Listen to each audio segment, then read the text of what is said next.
कोई कैसे जान सकते हैं कि उन्हें भविष्यवक्ता बनने के लिए बुलाया गया है? चलिए इस वीडियो में हम जानते हैं।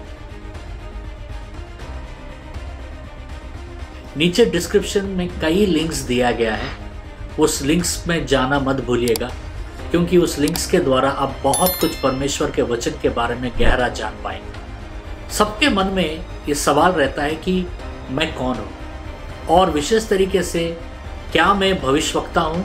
कैसे पता करूँ कि मैं भविष्यवक्ता हूँ कि नहीं? ये जानना बहुत ज़रूरी है कि हम किसके लिए बुलाए गए हैं हमारे आत्मिक यात्रा में। सबसे पहले एक व्यक्ति एक भविष्यवक्ता के रूप में बुलाया गया है, इसका प्रमाण यह है कि परमेश्वर उसे स्वयं बुलाता है। उदाहरण के रूप में हम सैमुअल को देखते हैं। जब हम पहला सैमुअल 3:4 में पढ़ते हैं तो सैमुअल एक छोटा सा बालक था जो एली के पास सेवा करता था, एली का मंदिर में रहकर, और परमेश्वर ने उसे बहुत कम उम्र में ही उसे बुलाया। हम ये देखते हैं यिर्मयाह का पहले अध्याय का 5 में हम ये पढ़ते हैं कि परमेश्वर यिर्मयाह को माँ के गर्भ में लाने से पहले ही भविष्यवक्ता के रूप में चुना, ये हम पढ़ते हैं। तो भविष्यवक्ता का चुनाव कोई इंसान नहीं करता है, भविष्यवक्ता का चुनाव स्वयं परमेश्वर करते हैं। परमेश्वर अपने भविष्यवक्ताओं को चुनते हैं। दूसरा, जो भविष्यवक्ता के लिए बुलाया गया है उनके अंदर में बहुत भार होता है परमेश्वर के लोगों के लिए, और यही नहीं, परमेश्वर के सच को बयां करने के लिए उनके मन में बहुत भार होता है। वो अपने आप को रोक नहीं पाएंगे अगर परमेश्वर उन्हें कुछ सच कहने के लिए कहता है तो, चाहे उसके लिए उनको ताड़ना सहना पड़े, संकट सहना पड़े, मार खाना पड़े, रुकावटें सहना पड़े, लेकिन परमेश्वर के सच को जब तक बयान नहीं करेंगे उनको राहत नहीं मिलता है। ये जो भार उनमें है ये दर्शाता है कि परमेश्वर उनको भविष्यवक्ता के रूप में बुलाया है। ये उदाहरण हम यशायाह में देखते हैं, एजिकिल में देखते हैं। एजिकिल के पुस्तक में हम पढ़ते हैं कि एजिकिल कितने सारे कठिनाइयों से गुजरना पड़ता है उसको परमेश्वर के सच को वहां प्रस्तुत करने के लिए इजराइल के सामने। यशायाह का 6वां अध्याय का 1 से लेकर 8 वचनों में यशायाह कहता है कि मैं यहाँ हूँ, परमेश्वर मुझे भेजो। ये बताता है वो अर्जेंसी की, वो तड़प कि किस रीति से यशायाह इस्तेमाल होना चाहता है। तो ये तड़प एक भविष्यवक्ता के जीवन में हमेशा रहता है अगर परमेश्वर उसको भविष्यवक्ता के रूप में बुलाया है तो। तीसरा तरीका यह है कि एक व्यक्ति भविष्यवक्ता के लिए बुलाया गया है, उसके जीवन में आत्मिक वरों के द्वारा बताया जा सकता है। 1 कोरिन्थियन 14:29 में लिखा है, जहाँ 2 या 3 भविष्यवक्ताएं भविष्यवाणी कर रहे हैं तो बाकी लोगों को उस भविष्यवाणी को तोलना है और ध्यान से समझना है और उस पर इंतजार करना है। 1 कोरिन्थियन 14:29 में लिखा है, भविष्यवक्ताओं में से 2 या 3 बोले और शेष लोग उनके वचन को परखे।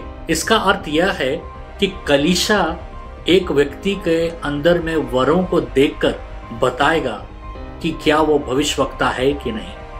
यानी कलीसिया निर्णय करेगा, कलीसिया के विश्वासी निर्णय करेंगे और कलीसिया के प्रधान और जो लीडरशिप है वो निर्णय करने में मदद करेगा कि ये व्यक्ति भविष्यवक्ता है कि नहीं। और एक चीज से हम देख सकते हैं कि एक व्यक्ति भविष्यवक्ता है कि नहीं, उसका गहरा संबंध परमेश्वर के साथ। एक भविष्यवक्ता को निरंतर परमेश्वर के साथ परस्पर संबंधित रहना बहुत जरूरी है।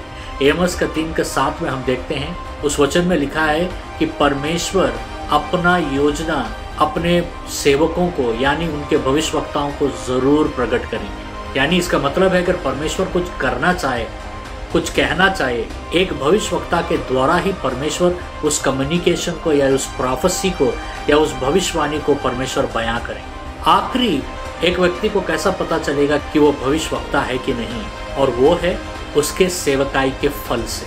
मत्ती का 7:16 में लिखा है कि एक पेड़ को उसके फल के द्वारा पहचाना जा सकता है। एक सच्चा भविष्यवक्ता जो है हमेशा उसके भविष्यवाणी के द्वारा कलीसिया का उन्नति होता है और वो परमेश्वर के अधिकार को सही तरीके से इस्तेमाल करना जानेगा।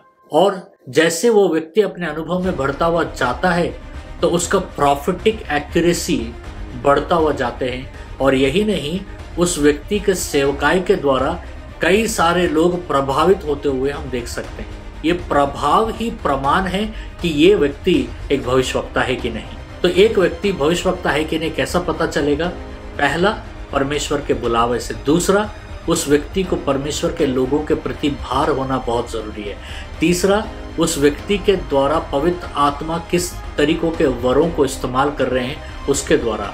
चौथा कि कलीसिया ही बताएगा कि ये व्यक्ति भविष्यवक्ता है कि नहीं, कलीसिया ही साबित करेगा। और पांचवा और आखिरी, उस व्यक्ति के सेवकाई के द्वारा निकला हुआ फल, उस व्यक्ति के सेवकाई के द्वारा निकला हुआ प्रभाव से आसानी से पता चल जाएगा कि ये व्यक्ति एक भविष्यवक्ता है कि नहीं।